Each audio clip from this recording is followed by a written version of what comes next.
What's up, guys? Back with another Bible study. Still in the book of Revelation. Revelation 8.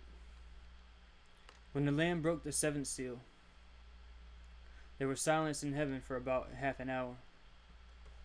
And this is the last seal of the scroll, which is the scroll we see here in Zechariah. Then I lifted my eyes again, and I looked, and behold, there was a flying scroll.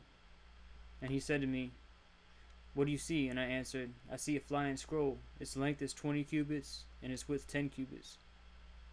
Then he said to me, "This is the curse that is going forth over the face of the whole land.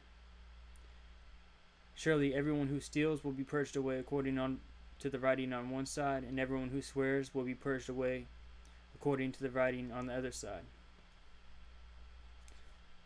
So that's a scroll of judgment that Yeshua, King Jesus, is opening here. And the seven seal scroll is opened in one day, and everything unleashed upon the world. So when you open the seventh seal, there was silence in heaven for about half an hour, and we learn that's half the tribulation time, because we see here the 10 horns which you saw are 10 kings who have not yet received a kingdom, but they receive authority as kings with the beast for 1 hour. And also in Revelation 3 verse 10, "Because you have kept the word of my perseverance, I also will keep you from the hour of testing, that hour which is about to come on the whole world, to test those who dwell upon the earth."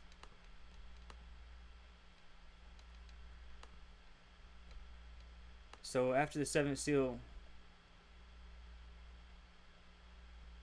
is broken, there's silence in heaven for half an hour. I believe the first four trumpets, everything we see here in Revelation 8, occurs on the same day when the seals are broken. So the silence in heaven is after this day, after these first couple trumpets blow. And we're going to go through in a little bit the connections and why we know that this all happens at the same time as the scroll opening. "And I saw the 7 angels who stand before God, and 7 trumpets were given to them. Another angel came and stood at the altar." Now remember, this is in the temple in heaven. So the Ark of the Covenant, that's the throne of God. What we're speaking of here is the altar of incense. And it says, "Another angel came and stood at the altar, having a golden censer, and much incense was given to him, so that he might add it to the prayers of all the saints on the golden altar, which was before the throne." So we have incense, the angels adding the incense to the prayers of the saints which are on the throne. And we learn in Psalm 51, it says, "The sacrifices of God are a broken spirit, a broken and a contrite heart. O God, you will not despise." So this is the sacrifices, the prayers, the broken spirit calling out to God, so that he might add it to the prayers of all the saints which are on the golden altar which is before the throne. Right here.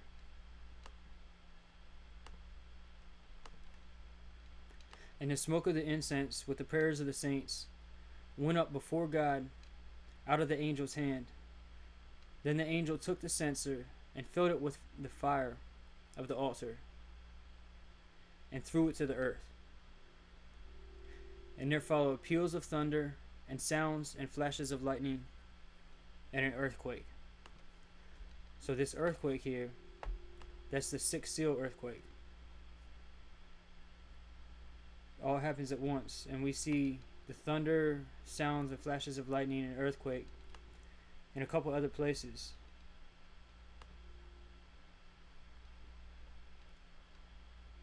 we see right here in chapter 11, and the temple of God which is in heaven is opened, and the ark of his covenant appeared in his temple, and there were flashes of lightning, and sounds, and peals of thunder, and an earthquake, and a great hailstorm. So this tells us the whole picture that when the temple in heaven is open, when the door is opened, first the Ark of the Covenant is seen, which we see that in Revelation 1.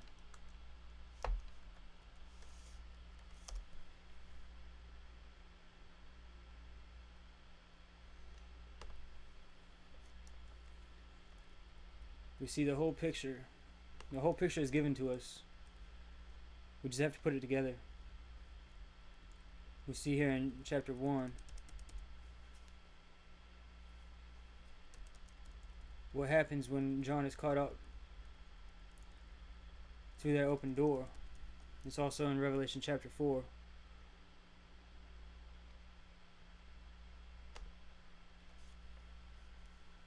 Revelation chapter 4 says, "Out from the throne come flashes of lightning and sounds and peals of thunder."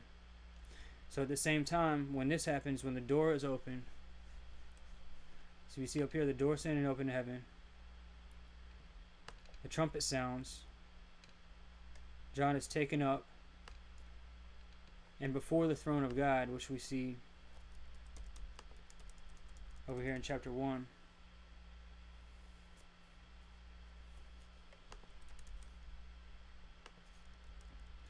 said, "I was in the Spirit on the Lord's day, and I heard behind me a loud voice like the sound of a trumpet.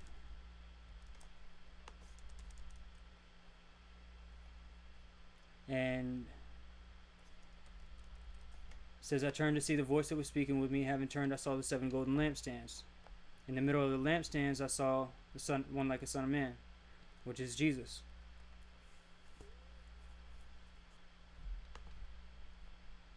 So at the same time the door is open, the throne of God is seen. We have the lightning sounds and thunder.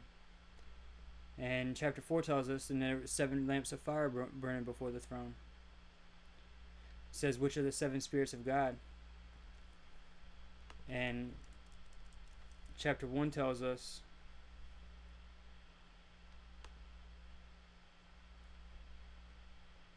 chapter 1 verse 20 tells us the 7 lampstands are the 7 churches. So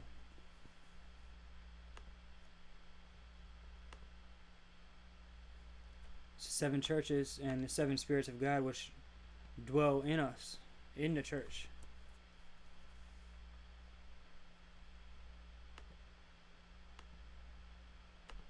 So back to chapter 8.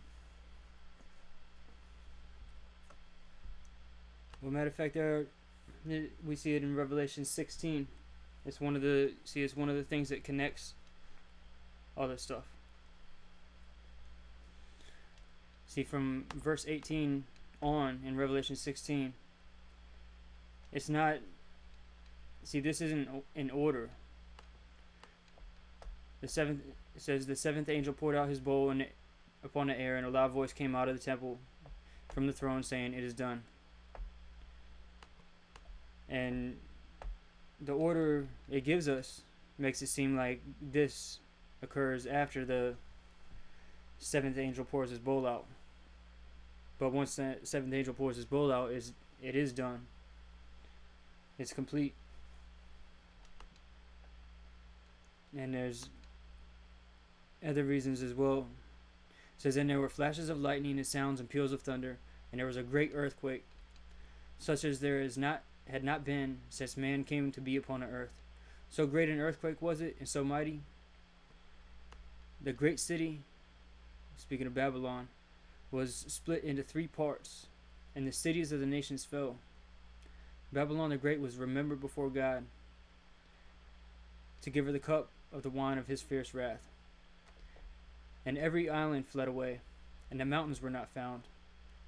and huge hailstones, about 100 pounds each, came down from heaven upon men, and men blasphemed God because of the plague of the hail, because the plague was extremely severe. And we see the hail here with the first trumpet. And there were the 7 angels who had the 7 trumpets prepared themselves to sound them. The first sounded, and there came hail and fire mixed with blood.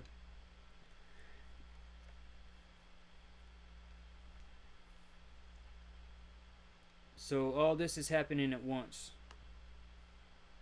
The earthquake, which is the 6th seal, the first trumpet,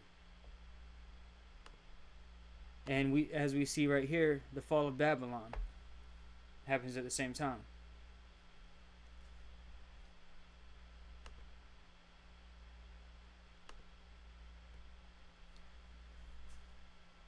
Ezekiel 38 shows us that this invasion on Israel occurs at the same time as well. Verse 18, it will come about on that day when God comes up against the land of Israel, declares the Lord God, that my fury will mount up in my anger.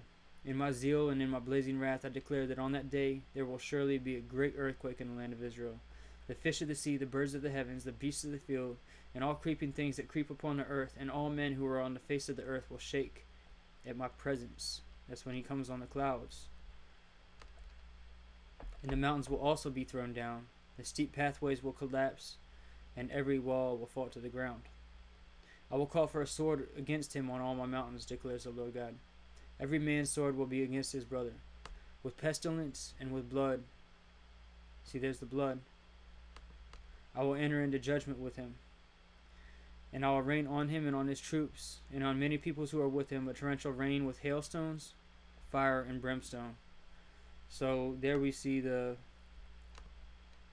hail, fire mixed with blood. This is when Ezekiel 38 happens, the invasion on Israel. And we see even more of the picture when we go over here to Psalm 18. Psalm 18 gives us the whole picture. I'm going to start with the earthquake in verse 7. Then the earth shook and quaked, and the foundations of the mountains were trembling. It's the same earthquake. Same earthquake that happens when Babylon falls. The same earthquake we see in Ezekiel 38 when Israel's invaded. Every wall falls to the ground. Then the earth shook and quaked, and the foundations of the mountains were trembling and were shaken because he was angry. Smoke went up out of his nostrils, and fire from his mouth devoured. Coals were kindled by it. Then he bowed the heavens also and came down, with thick darkness under his feet. He rode upon a cherub and flew. He sped upon the wings of the wind. He made darkness his hiding place, his canopy around him. Darkness of waters, thick clouds of the skies. From the brightness before him passed his thick clouds, hailstones and coals of fire. There's the hailstones and the coals of fire, which I believe the coals of fire is the fire from the altar.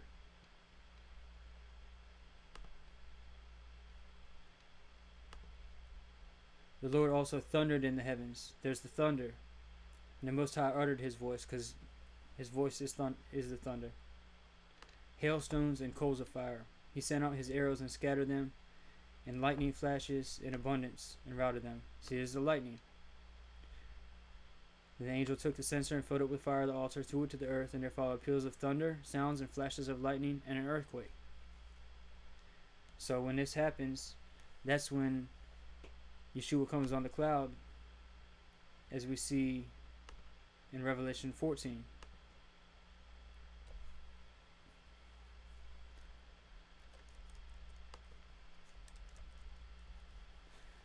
Revelation 14, we see the 144,000 on Mount Zion, the heavenly Mount Zion. Then we see the 3 angel messages, which is the eternal gospel, the fall of Babylon. So this is at the same time when Babylon falls.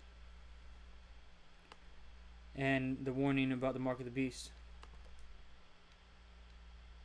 And then we see the resurrection and rapture. Then I looked, and behold, a white cloud.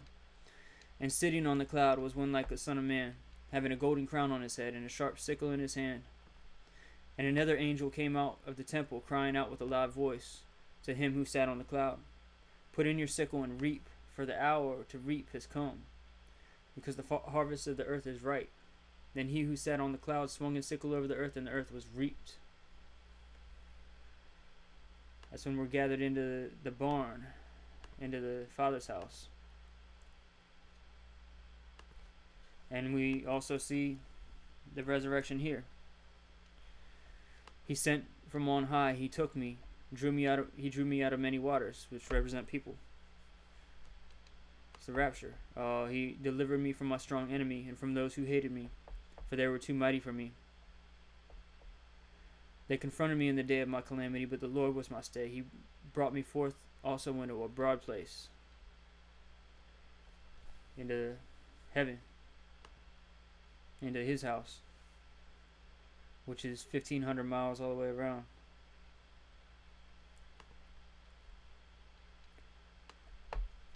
The first sounded, and there came hail and fire mixed with blood, and they were thrown to the earth.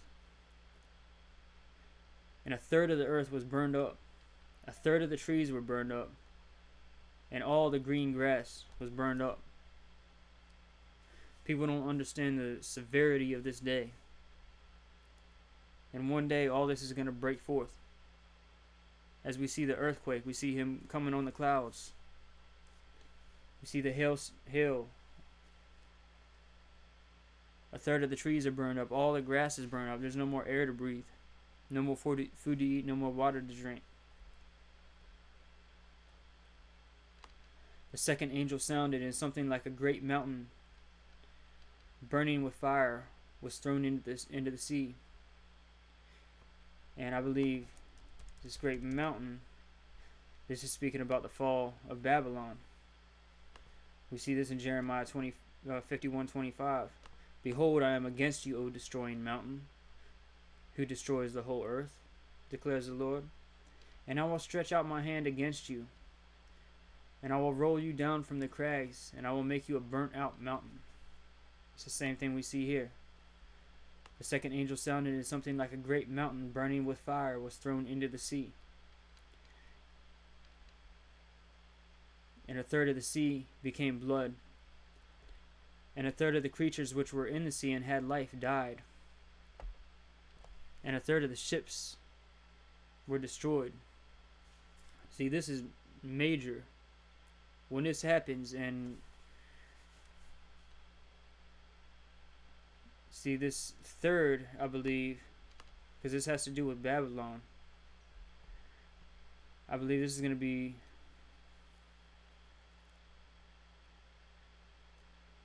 at least off the coast of Babylon, and we learned in Revelation 16. Let me go back there.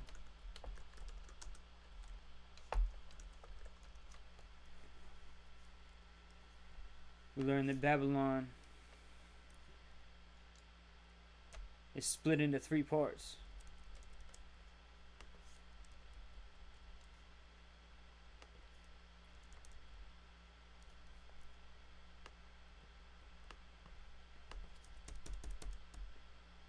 One second, just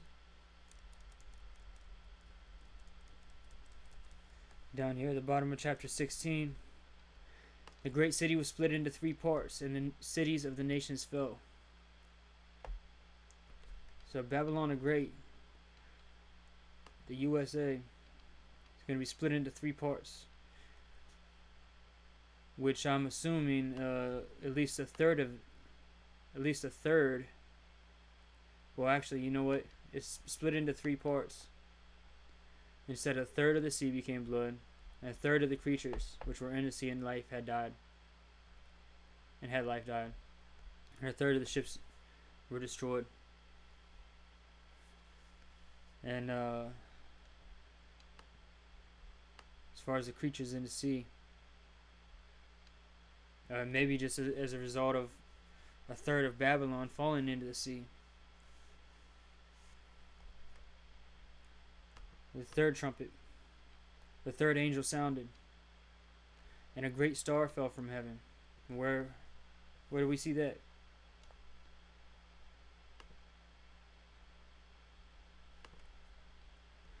And when the dragon saw that he was thrown down to the earth, he persecuted the woman who gave birth to the male child.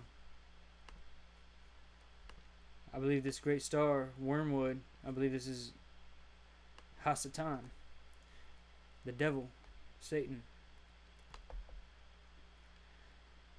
The third angel sounded, and a great star fell from heaven, burning like a torch, and it fell on a third of the rivers and on the springs of waters. And remember that the waters represent people, as we see in Revelation 17.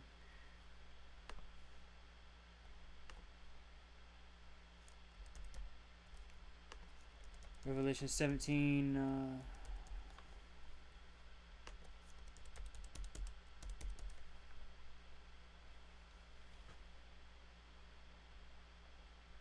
sorry, internet just wants to run slow when I record a video. But we learn in Revelation 17, it says the waters you saw where the harlot sits. Speaking of Mystery Babylon, it says is peoples, nations, and tongues. So water represents people.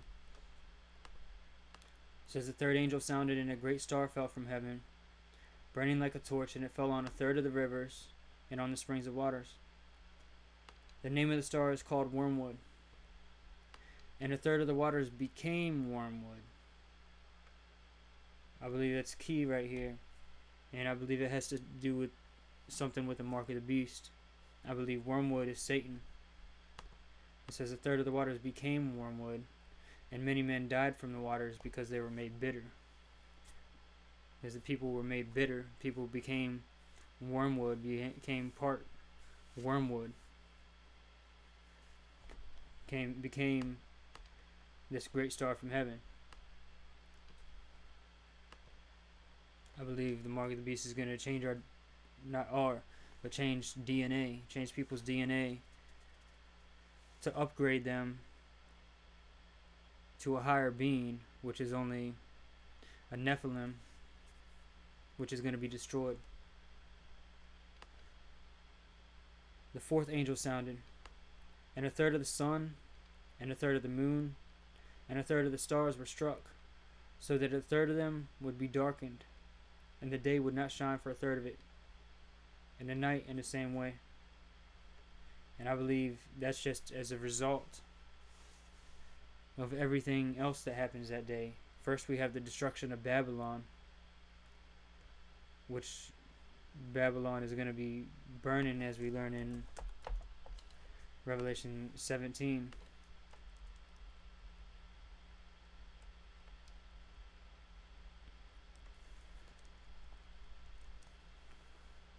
It says, in the ten horns which you saw, and the beast, these will hate the harlot, and will make her desolate and naked, and will eat her flesh, and burn her up with fire.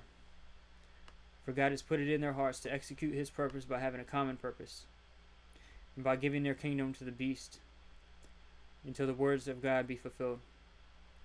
This woman who you saw is the great city which reigns over the kings of the earth.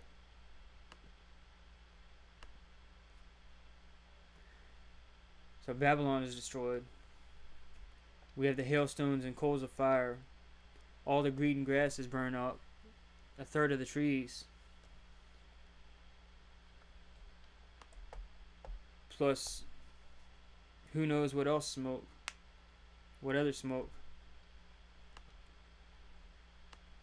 And a third of the sun, a third of the moon, and a third of the stars were struck. So a third of them would be darkened. And we see that in Ezekiel 32. Thus says the Lord God, now I'll spread my net over you with a company of many peoples. And this is referring to Pharaoh, king of Egypt, which I believe don't quote me, but I believe this represents the U.S. and Pharaoh being the leader of the U.S. It says, "Now I will spread my net over you with the company of many peoples, and they will lift you up in my net. I will leave you on the land, and I will cast you on the open field, and I will cause all the birds of the heavens to dwell on you, and I will satisfy the beasts of the whole earth with you. I will lay your flesh on the mountains, and fill the valleys with your refuse. I will also make the land drink the discharge of your blood as far as the mountains, and the ravines will be full of you. And when I extinguish you, I will cover the heavens and darken their stars. I will cover the sun with a cloud, and the moon will not give its light. All the shining lights in the heavens I will darken over you, and I will set darkness on your land, declares the Lord God." And also over here, Matthew 24. "But immediately after the tribulation of those days," and many people use this verse to say the when he comes on the clouds, the resurrection and rapture is post-trib. But John said in Revelation 1:9, "I, John, your brother and fellow partaker in the tribulation and kingdom and perseverance which are in Jesus." So I believe this is speaking of the tribulation we go throughout our walk as followers of Yeshua. "But immediately after the tribulation of those days, the sun will be darkened, and the moon will not give its light, and the stars will fall from the sky, and the powers of heaven will be shaken." And this is all on that same day when the earthquake happens and everything.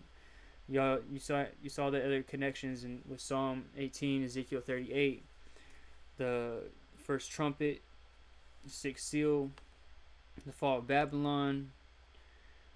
It says, "And then the sign of the Son of Man will appear in the sky," which I'll go more into in another video. "And then all the tribes of the earth will mourn, and they will see the Son of Man coming on the clouds of the sky with power and great glory." And the next verse tells us he will send forth his angels with the great sound of a trumpet to gather his elect.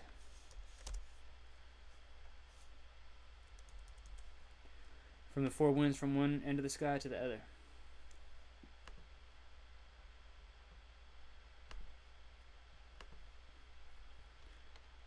"Then I looked, and I heard an eagle," which is one of the angels, I believe. "Then I looked, and I heard an eagle flying in mid-heaven, saying with a loud voice, 'Woe, woe, woe to those who dwell on the earth, because of the remaining blast of the trumpet of the three angels which are about to sound.'" So I believe the half an hour of silence that we have here, which represents half the tribulation time, I believe that kicks in after the fourth trumpet here. But because, as we see from the study of all the other scriptures, all of this right here, the first four trumpets, happen at the same time as the seals being opened, same time as the earthquake, same time as Yeshua coming on the clouds, same time as the resurrection and rapture. That all happens at the same time. And Revelation 14 puts it together for us as well, as I mentioned already. First we see the Lamb standing on Mount Zion, with him 144,000. Then we have the three angel messages, which includes the fall of Babylon and the mourning of the mark of the beast. So I mean, this proves it's not a post-trib resurrection, or not only a post-trib resurrection. Then I looked, and behold, a white cloud, and sitting on the cloud was one like a son of man, having a gold crown on his head and a sharp sickle in his hand. And another angel came out of the temple. So they're coming out of the temple because the temple is open. We learned in one of the other chapters that the smoke of the glory of God fills the temple, and no one can enter the temple until until the plagues of the 7 angels, until the 7 trumpets and the 7 bowls are completed. No one can enter the temple. But that's if you're not already in the temple. If you're already in the temple, you're good. But if the door is shut on you, then you're here for the tribulation time. Because some of us are going to be able to go through that door. But some believers, says, and while they were going away to make the purchase, the bridegroom came, and those who were ready went in with him to the wedding feast. The wedding feast happens during the tribulation time. And the door was shut. And we don't want to be one of these that are saying, that he's saying, I never knew you to. We need to abide in him, live for him. And tomorrow, God willing, will be Revelation 9. Thanks for tuning in. Pray that I was able to put the picture together, and that you guys are able to see how all this fits together, and how God tells us the story of his revealing, the story of his appearance, his coming on the clouds, his glory, all throughout the scriptures and everything that happens that day. It's glory for some and destruction for others, life eternal for some and death eternal for others. And God gives us a side. God gives us a choice as to whether we're going to be on his side or not. Make your choice. King Jesus is on the way. He's coming soon. Be prepared. Be fully prepared for his purpose. As we see in this ad. Praise God. Thanks for tuning in. Love you guys. Shalom.